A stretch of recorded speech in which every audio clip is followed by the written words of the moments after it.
Hər vaxtınız xeyir olsun. Dünən təşkil edilmiş sınaq imtahanının izahını biz verəcəyik indi hal-hazırda. Deməli, birinci sualda qədim Babil hökmdarı Hammurapi ilə Afina islahatçısı Solonun fəaliyyətlərindəki hüquqi yanaşmada fərqi bizdən soruşur. Bildiyimiz kimi Hammurapi Babildə quldarlıqdır. Təbii ki, hər ikisində quldarlıqdır, amma Hammurapi quldarlara qarşı sərtdir. Yəni orada variantlara biz baxdığımız zaman B bəndi üzərində dayanıraq ki, Hammurapi borc köləliyini ləğv etməmişdir. Doğrudur. Solon isə borc köləliyini kökündən ləğv etdi. Borca görə qula düşməni ləğv etdi. Və Afinalıların da gələcəkdə qula çevrilməsini qadağan etdi. Yəni, Hammurapidə borc köləliyi ləğv edilməyib, Solon islahatında isə borc köləliyi ləğv edilmişdir. Düzgün cavab B bəndi olacaq. İkinci sualda isə baxırıq. İranzu və Sinşuhandinin idarəçilidəki ortaq strateji addımı soruşur bizdən. Hər ikisi ölkəni satraplara böldü, xeyr, yanlışdır. Hər ikisi irsi yerli idarəçiliyi ləğv edərək və ya məhdudlaşdıraraq mərkəzdən təyin olunan məmurlar. Bəli, çünki İranzuda hakimlikləri ləğv etdi, vilayət hakimliyini ləğv etdi və canişinliyi ilə əvəz etdi. Sinşuhand ölkəni 36 vilayətə böldü və həmin vilayət rəhbərlərini də birbaşa mərkəzdən təyin etdi. B bəndi bizim düzgün cavabımız olacaq.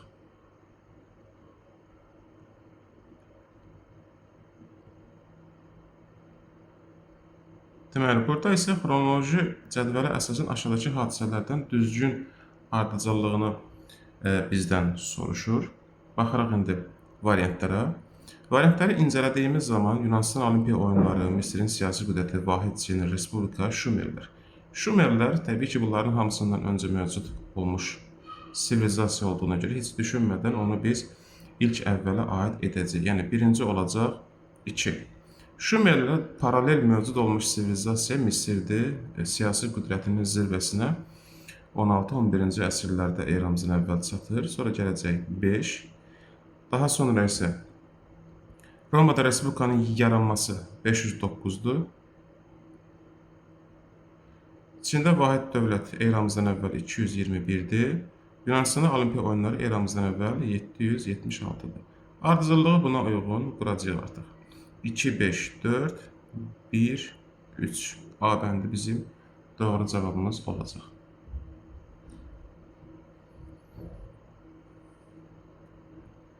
Roma tarixində eramızdan əvvəl 49-cu ildə Sezarın Rubikon çayını keçməsi ilə başlayan və eramızdan əvvəl 30-cu ildə Oktavianın qələbəsi ilə bitən dövr necə adlanır? Bu vətəndaş müharibəsidir.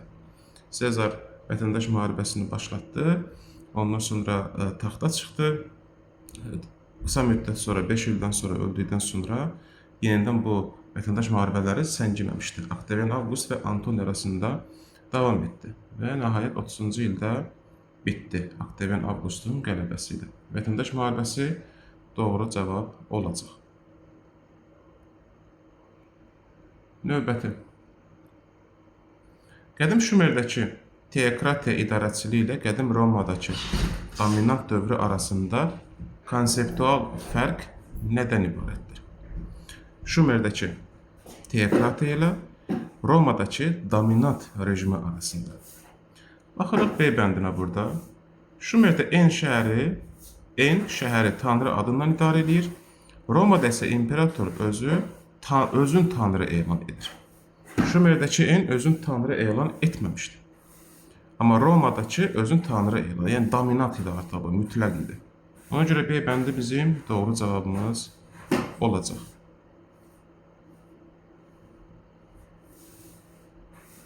Növbəti. Roma sərkərdəsi Pompeyin Albaniyada eramızdan əvvəl 66-65 və Sezarın Qalliyada apardıqları müharibələrin ortaq xüsusiyyəti nədən ibarətdir? Digər variantlara baxırıq, hər ikisi məğlub olaraq geri çəkildi, xeyr. Hər ikisi döyüşdə həlak oldu, xeyr. Hər ikisi rəqib hökmdarı edam etdi, xeyr. Hər ikisi yalnız dəniz döyüşü apardı, xeyr. Hər iki sərkərdə yerli tayfaların partisan müharibəsi və təbii maneələrdən istifadə taktikası ilə üzləşdi. Bəli, biz bunu Albanlarda da gördük. Həmçinin Sezarın Qalliyada apardığı müharibələrdə də yerli əhalinin partizan müharibəsi var idi. Düzgün cavab A bəndi olacaq. Manna dövlətinin süqutu ilə qədim Romada hansı siyasi dəyişiklik eyni əsrə düşür? Manna süqut eləyib eramızdan əvvəl 590-da. Bu da eləyir 6-cı əsr. 6-cı əsr Romada baş verən dəyişiklik ondan ibarətdir ki, respublikanın yaranması. 509-cu ildə plebeylərin üsyanı nəticəsində padşahlıq dövrü başa çatdı. Bir də məsələn bir sıra sınağı işləyənlər Solon islahatı götürüblər. Tamam, Solon islahatı 6-cı əsrə aiddir, amma Romaya aid deyil. Düzgün cavab C bəndidir. Qafqaz Albaniyasında arşakillərin yerli idarəçinin möhkəmlənməsi ilə eyni dövrdə Romada baş verən hadisəni soruşur bizdə. Bu eramızın ilk əsrindən başlayaraq artıq yerli arşakillərin mövqeyi möhkəmlənir. Eramızın ilk əsrinə baxaq, respublikanın yaranması eramızdan əvvəl 509, bu aid deyil. İmperiyanın parçalanması 4-cü əsrdir. Xristianlığa rəsmi din olması 4-cü əsrdir. Pul müharibələrin başlanması eradan əvvəl 3-cü əsrdir. Amma imperiyanın mövcudluğu eramızdan əvvəl 1-ci əsrə təsadüf edir. Çünki imperiya eramızdan əvvəl 1-ci əsrdən başlamış və bizim erada da mövcud olmuşdu. Düzgün cavab D bəndi olacaq burada. Manna dövlətinin süqutu, Albaniya dövlətinin yaranması arasındakı dövrdə Azərbaycan əslində mövcud olmuş əsas siyasi vəziyyət. Manna süqut eləyib eramızdan əvvəl 590-da. Albaniya isə yaranmışdı 4-cü əsrin sonlarında. Eramızdan əvvəl 4-cü əsrin sonlarında. Urartun işğalı altında idi. Bu Mannanın süqutundan da əvvəldir. Ona görə bu çıxacağıq bunu. Azərbaycan arasında İskit padşahlığı hegemon idi. Bu ümumiyyətlə İskitlər Manna ilə bir yerdə süquta uğradı. Ona görə bunu da çıxırıq biz. Roma imperiyası Azərbaycanı işğal etmişdi. Xeyr. Ərazisi Makedoniya İskəndərin imperiyasına daxil deyildi. Daxil idi. Qısa müddətdə olsa Azərbaycan Makedoniya İskəndərin imperiyasının tərkibinə daxil oldu. B bəndinə baxaq, ərazi əvvəl Midiya, yəni 590-da Mannanın süqutu oradan kimi idi? Midiya, sonra isə Əhəməni imperiyasının tərkibinə daxil edildi. B bəndi doğru cavabdır.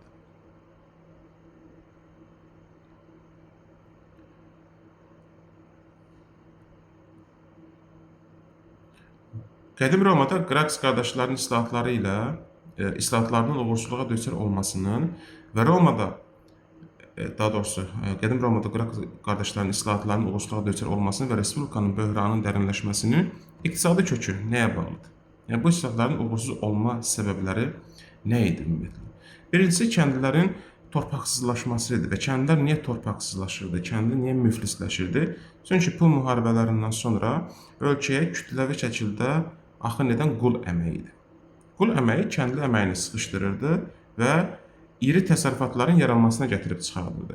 Yəni kəndli artıq əməyi dəyərsizləşəndə o varlığını davam etdirməkdən ötürü nə edirdi? Əlindəki torpağı belə satırdı ki, maddiyyat əldə etsin. Və həmin torpağı kimə satacaqdı? Təbii ki, patrisilərə. Və zamanla artıq patrisilərin də təsərrüfatları həddən artıq genişləyirdi.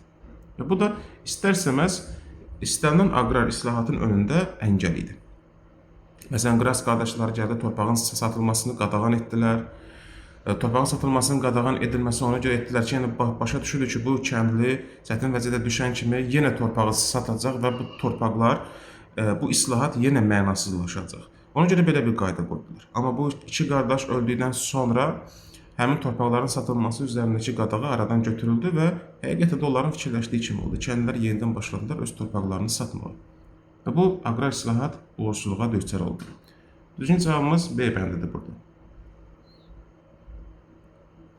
Aşağıdakı tarixi hadisə cütlüklərindən hansı eyni 10 illikdə baş verib? Təbii ki, birinci burada A bəndi bizim qarşımıza çıxır. Solon islahatı 594, Mannanın süqutu da 590. Yəni, hər ikisi eramızdan əvvəl 6-cı əsrin 90-cı illərində baş verib. A bəndi doğru cavab olacaq. Bizim digərlərinə baxmağa heç ehtiyac yoxdur.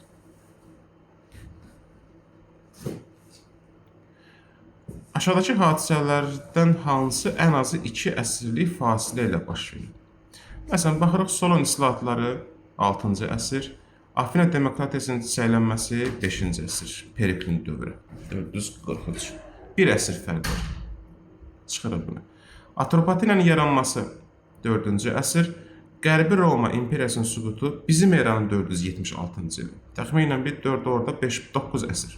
Çöbət hesabla. Romanın Respublikaya çevrilməsi 509-6-cı əsr. Mannanın Urartu işğalından xilas olması 8-ci əsr. Ullusunun hakimiyyəti dövrü. 6 əsr budur, 8 əsr budur. 2 əsr fərqidir. Düzgün cavabımız C bəndi olacağımız. Qədim Hindistanda Buddizmin dövlət dini kimi qəbul edilməsi ilə eyni dövrdə Azərbaycanda hansı siyasi hadisə baş verir? Buddizm eramızdan əvvəl 3-cü əsrdə Hindistanda vahid dövlət, daha doğrusu dövlət dini elan edilib, Ashokanın hakimiyyəti dövründə. Baxırıq, indi eramızdan əvvəl, qeyd edək, eramızdan əvvəl 3-cü əsrdə nə baş verib bizdə? Manna dövlətinin güclənməsi Manna ümumiyyətlə 3-cü əsrə kimi gəlib çıxmayıb. Albaniya və Atropaten Roma Parfiya münasibətlərində 3-cü əsrdə Roma Parfiya qəlizləşməmişdi hələ. Atropatenanın Selevkilərin asılılığına düşməsi, bəli, eramızdan əvvəl 223-cü ildədir. Bu da 3-cü əsr edir. Düzgün cavab C bəndi olacaq.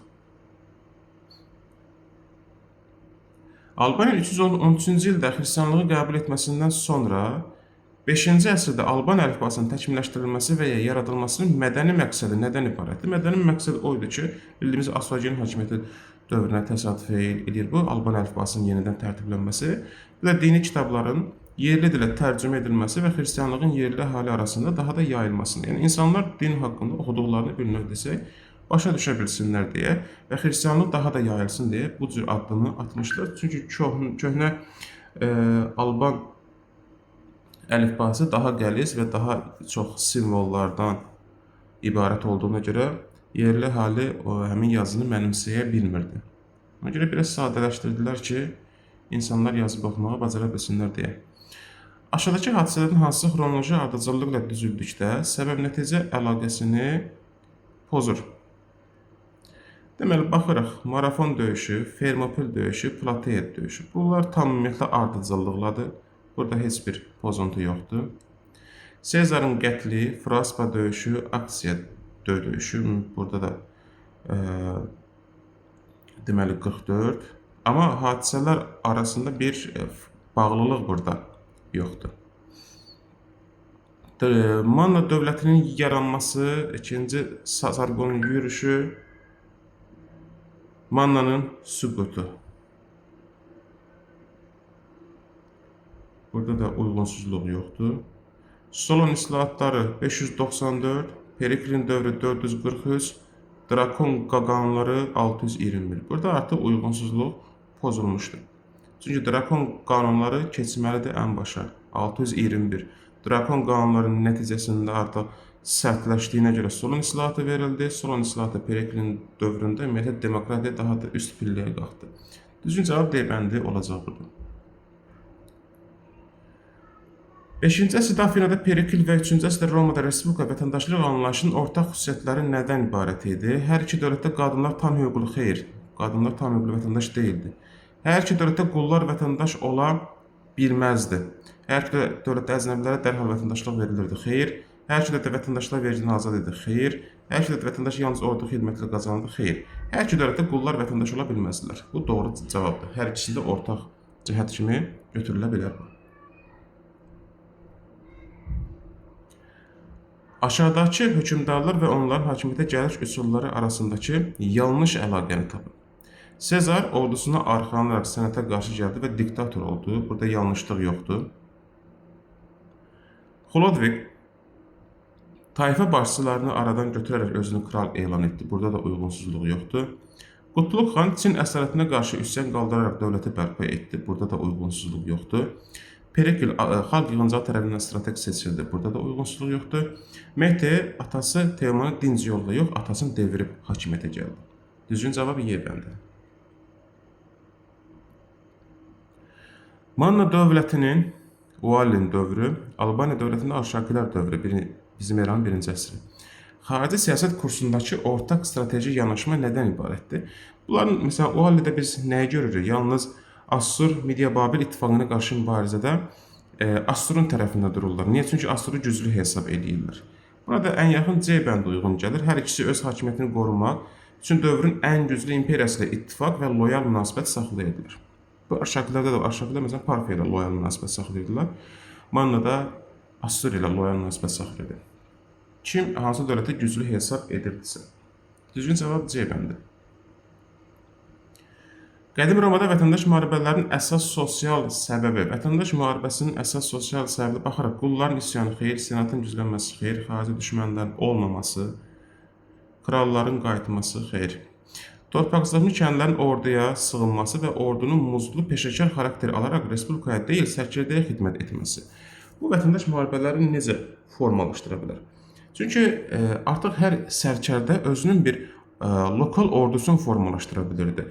Və lokal ordu, məsələn, Sezarın özünün ayrıca ordusu var idi, Pompeyin ayrıca ordusu, Luculun ayrıca ordusu, Krasın ayrıca ordusu və s. Və bunlar artıq ordu əldə edəndən sonra, ordu formalaşdırandan sonra mərkəzlə hesablaşmırdılar. Və birinin sözü ilə digərinin sözü çəp gələndə bunların ikisinin savaşması artıq konkret vətəndaş müharibəsi idi. Düzgün cavab A bəndidir. Frank hökmdarı Karl Martelin Poitiers döyüşündə ərəbləri məğlub etməsi ilə Xəzər xaqanlığının ərəblərlə müharibələrinin Avropa tarixi üçün ortaq cəhət. Bunların hər ikisi Xəzərlər də, Franklar da ərəblərlə savaşmışdılar və ərəblərin Avropaya daxil olmasının qarşısını aldılar. Franklar Pireney istiqamətindən ərəblərin daxil olmasının qarşısını aldı. Xəzərlər də Şərqi Avropa tərəfdən ərəblərin Avropaya daxil olmasının qarşısını aldı. Bizans da Konstantinopol tərəfdən ərəblərin Avropaya daxil olmasının qarşısını aldı. Düzgün cavab A bəndi. Hər iki qüvvə İslamın Avropada yayılmasını və irəliləməsinin qarşısını aldı.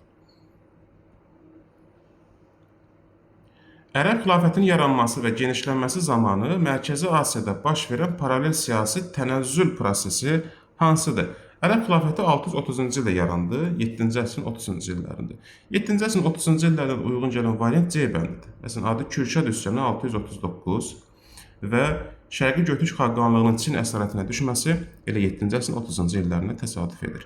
Yəni, burada ərəblər yarananda, Şərqdə isə Götürklər artıq Çin əsarətinə keçirdi və Çin əsarətinə düşdüklərinə görə üsyanlara başlayırdılar artıq. C bəndi doğru cavab olacaq. Qədim Romada Respublika xalq yığıncağının səlahiyyətləri ilə qədim Afinada xalq yığıncağının səlahiyyətləri arasındakı fərq nədən ibarətdir? Baxırıq A bəndinə. Romada xalq yığıncağı qanunları müzakirə etmirdi, yalnız senatın təklifinə hə və ya yox deyirdi. Afinada isə qanunları müzakirə edir və qəbul edirdi. Ali hakimiyyət orqanı idi. Bəli, Romada xalq yığıncağı ali hakimiyyət orqanı deyildi. Romada. Afinada isə ali hakimiyyət orqanı. Yəni, biz bu təkcə digərlərini kənara qoysaq, bu ali hakimiyyət orqanı sözündən məsələnin nə yerdə olduğunu tuta bilərik. Romada senat təklifi hazırlayırdı, göndərirdi xalq yığıncağına ki, ya hədir, ya yoxdur. Düzgün cavab A bəndi. Eramızdan əvvəl 480-ci ildə Fermopil döyüşündə Yunan-İran savaşı zamanı Spartalıların məğlubiyyətinin səbəbi ilə 331-ci ildə Qavqamela döyüşündəki farsların məğlubiyyətinin səbəbi arasındakı təzad nədən ibarətdir? Fermopildə donanma xeyr, Fermopildə Yunanlıların silahı var idi, hər iki döyüşdə hava şəraiti həll edici oldu xeyr, Fermopildə xəyanət nəticəsində Yunanlılar mühasirəyə düşdü, Qavqamelada isə üçüncü darı qorxaraq qaçdı və orada başsız qaldı. Bəli, yəni birində xəyanətdir, digərində isə qoşun başçısının, ölkə başçısının qaçmasıdır. Fərq bundan ibarətdir. D bəndi düzgün cavab olacaq. Qədim Romada kolon sisteminin yaranması ilə qədim Hindistanda kasta sisteminin mövcudluğu arasındakı mahiyyət fərqi nədən ibarətdir? Baxırıq A bəndinə. Kolonlar iqtisadi zərurətdən yaranmışdı, kasta isə dini ideoloji əsaslara və irsi hüquqa söykənirdi. Bəli, iqtisadi zərurət nədir? Yəni, patrisiyalar baxırdı ki, qul öz əməyinə çox maraqsızdır. Qulun öz əməyinə maraqsız olması məhsuldarlığı aşağı salır. Məhsuldarlığın aşağı düşməsi, iqtisadi potensialın aşağı düşməsi. Yəni, bu zərurətdən kolonları yaradırlar ki, gedin, torpaq icarəyə götürün, daha çox işləyin ki, sizə daha çox qalsın tipində bir yanaşmaydı. Kasta isə belə sırf dini ideolojidir. A bəndə bizim doğru cavabımız olacaq. Bunların mahiyyət fərqi bundan ibarətdir. Azərbaycan ərazisindəki Qobustan və Gəmiqaya abidələrinin ortaq xüsusiyyəti qayaüstü rəsmlərdir. Bunun heç uzağa getməyə ehtiyac yoxdur. A bəndi ortaq cəhətdir. Qədim Afinada Periklin və Romada Qraks qardaşlarının iqtisadi, daha doğrusu islahat cəhdlərinin sosial hədəf baxımından oxşarlığı nədən ibarətdir? Hər iki hissəsi qulların azad edilməsini və orduya cəlb edilməsini. Xeyr, çünki Qraks qardaşlarında qul söhbəti ümumiyyətlə yoxdur. Hər iki tərəf dövlət idarəçiliyində aristokratiyanın rolunu artırmaq. Xeyr, tam əksi. Hər iki tərəf yoxsul vətəndaşların dövlət həyatında iştirakını maddi cəhətdən, bax fikir verin, siyasi cəhətdən demir, maddi cəhətdən deyir. Maddi cəhətdən təmin etməyə çalışırdı. Maddi cəhətdən necə təmin edildi? Perikl onlara maaş verirdi, maaş təklif edirdi. Qraks qardaşlar isə onların maddiyyətini qaldırmaqla artıq siyasi bir növ tələb formalaşdırmalarına zəmin yaradırdı. C bəndi bizim düzgün cavabımız olacaq. Aşağıdakı hadisələr hansı eramızdan əvvəl 1-ci əsrdə baş verməyib? Krassın Parfiyaya yürüşü, Antoninin Atropatenaya yürüşü, Albaniyada Arşaki ağalığının başlanması, burada Albaniyada Arşaki ağalığının başlanması ümumiyyətlə bizim era. Həm Atropateniyada, həm də ki Albaniyada Arşaki ağalığının başlanması bizim eranın 1-ci əsrindən başlayır. Burada nə deyib? Eramızdan əvvəl 1-ci əsrdə. Deməli, bu baş verməyib. C bəndi bizim doğru bəndimiz olacaq. Mətn verilib burada. Eramızdan əvvəl 1-ci əsrdə Roma sərkərdəsi Antoni Atropaten yürüş etdi. O, Fraspa şəhərini mühasirəyə aldı. Bu zaman Atropaten hökmdarı Artabas Parfiya ilə ittifaqda idi. Döyüşlərdə Parfiyalılar, Parfiya atəşi taktikası ilə Romalılar sarsıtdılar. Lakin Antoni legionları Makedoniya falanqası düzülüşünü, xeyr, Makedoniya falanqası yox, falanqa Romaya xas bir şey deyildi. Romada legion, deməli 3 burada yanlışdır. Bu 3. Burada bu səhv gedib, burada Artabas olmalı, amma sualın ümumi hazırlanında əsas sualın ideyası bu falanqa üzərindən qurulmuşdur. C bəndi düzgün cavabdır. Aşağıdakı mədəniyyət nümunələrinin hansı aid olduğu dövlətlə düzgün əlaqələndirilməyib? Panteon Romadır, Gil əsgərlər ordusu Sinşuxandin dövrü Çindir, Zikkuratlar Şumerdir. Parfenon burada düşməyib, texniki səhv olub. Qızıl maskalar Krit yox, Mikenadır. E bəndə də yanlışlıq var. Mikenada da Krit, daha doğrusu qızıl maskalar. Romada Respublikanın qurulması və Afinada tiranlığın devrilməsi arasındakı siyasi oxşarlıq nədən ibarətdir? Romada Respublikanın qurulması, Afinada tiranlığın devrilməsi. Hər ikisində xarici işğalçılar qovuldu, xeyr, heç birində xarici işğalçılar yox idi. Hər ikisində kollektiv idarəçilik orqanlarının rolu artırıldı. Bunu saxlayırıq, bu bizim işimizə yarayacaq. Digər variantlara baxaq, daha dəqiq bizə lazımdır çünki. Hər ikisində qullar hakimiyyətə gəldi, əsla. Hər ikisində ordu ləğv edildi, əsla. Hər ikisində dini hakimiyyət quruldu, əsla. İndi bu kollektiv idarəçilik orqanları nədir? Şuraların orqanı, məsələn, Romada xalq yığıncağının rolu artırıldı. Afinada isə tiranlıq devriləndən sonra xalq yığıncağı ali hakimiyyət orqanı oldu. Və xalq yığıncağı seçimlə strategiyaları seçməyə başladı 6-cı əsrin sonunda. B bəndi doğru cavabımız olacaq.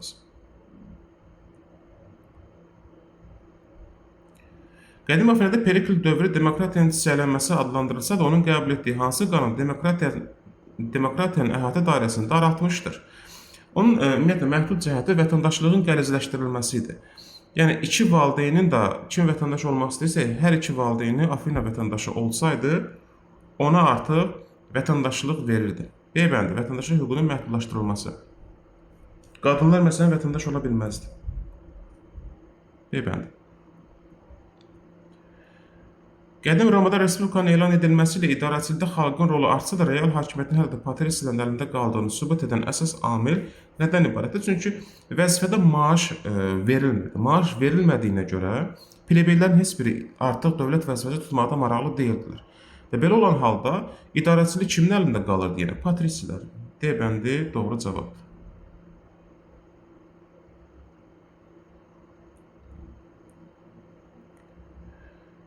Aşağıdakı tənlikdə X-i tapın. Yəni Roma Respublikasında üstünə xalq tribunu əlavə edəndə nə baş verir? Plebeylərin hüququ artır. Spartada isə nə əlavə etsə oliqarxiya olar bu. Ağsaqqallar şurası 30 nəfərdən ibarət Ağsaqqallar şurası var idi. Həmin Ağsaqqallar şurasının mütləq hakimiyyəti nəyə gətirib çıxardırdı? Oliqarxiyaya gətirib çıxardırdı. C bəndi doğru cavabdır. Azərbaycanda Tunc dövrü boyalı qablar mədəniyyətinin yaranması nəyin göstəricisi, nəyin inkişafının? Metalla duluzçuluğun belə ciddi əlaqəsi yoxdur. Oturaqlığa keçid bu zaten əvvəl baş vermişdi. Ticarətin inkişafı xeyr, yalnız daş alətlər xeyr. Sənətkarlığın inkişafı, yəni bir əşyanın, bir qabın daha da təkmilləşdirilməsi, yeni modellərin ortaya çıxması təbii ki, sənətkarlığın inkişafını şərtləndirən amildir. A bəndi doğru cavabdır. Oliqarxiya və tiraniya arasındakı hakimiyyət mənbəyi fərqi nədən ibarətdir? Oliqarxiyada hakimiyyət xalqın idimi? Xeyr. Tiraniya demokratikdir? Xeyr. Oliqarxiyada hakimiyyət bir qrup varlı azlığın, tiraniyada isə hakimiyyəti zorla ələ keçirilmiş tək şəxsin. Bəli, tamamilə doğru. C bəndi budur. Oliqarxiyada varlı azlığında, tiraniyada isə zorla ələ keçirilən bir şəxsin əlində idi. C bəndi. Yunan-İran müharibələrinin Afina üçün nəticəsi ilə bu müharibələrin Roma üçün nəticəsi arasındakı iqtisadi, siyasi paralel. Hər iki dövlət məğlub oldu mu? Xeyr. Hər ikisi hərbi islahat keçirdi mi bundan sonra? Xeyr. Hər ikisi monarxiya keçdi? Xeyr. Hər ikisi idarədə dəyişiklik etdi? Xeyr. Hər iki dövlət dəniz ticarətində hegemonluq qazandı? Bəli. Hər ikisi Aralıq dənizində hegemon oldular. Çünki rəqiblərinə qalib gəldilər hamısı. Aşağıdakı hadisələrin baş vermə tarixləri arasındakı fərqi hesablayın və alınan rəqəmin hansı əsrə aid olduğunu tapın. Böyük Karlın imperator elan edilməsi 800, Albaniya Urnayla xristianlığı dövlət dini elan etməsi 313. Çıxanda qalır nə qədər? 487. 487 də 5-ci əsrdir. C bəndi.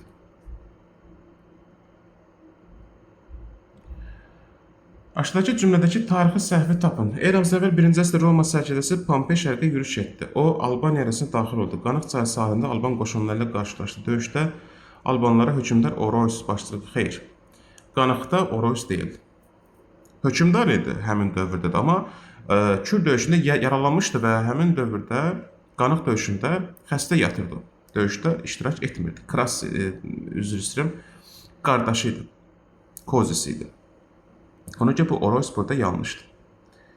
D bəndi olacaq. Qədim Çində dəmir emalına başlanmasının cəmiyyətə sosial təsiri nə oldu? Fikir verin, dəmir emalı 6-5-ci əsrlərdə dəmir emalı nəyə gətirib çıxardır? Kütləvi silahlanmaya. Kütləvi silahlanmanın nəticəsində də artıq hər bir şey filan aləm deyir bir-birinə, yeni quldar dövlətlər meydana çıxır. Və fikir versə, vuruşan padşahlar dövrü də bu dəmir emalından sonraki dövrə təsadüf edir. C bəndi doğru cavab olacaq. Aşağıdakı ixtira və xalq uyğunsuzluğunu müəyyən edin. Şumerlilər dama oyunu, dolu sarxı təkər, heç bir uyğunsuzluq yoxdur. Misirlər onluq sistemi şadov, heç bir uyğunsuzluq yoxdur. Hindlilər şahmat 0 rəqəmi, heç bir uyğunsuzluq yoxdur. Romalılar beton və su dəyirmanı, uyğunsuzluq yoxdur. Çinlilər kompas düzdür, kağız, vahid təqvim düzdür. Yazılı qanun isə Çinlilərə aid deyil, Şumerlərə aiddir. Düzgün cavab Y bəndi olacaq. İzlədiyiniz üçün təşəkkürlər.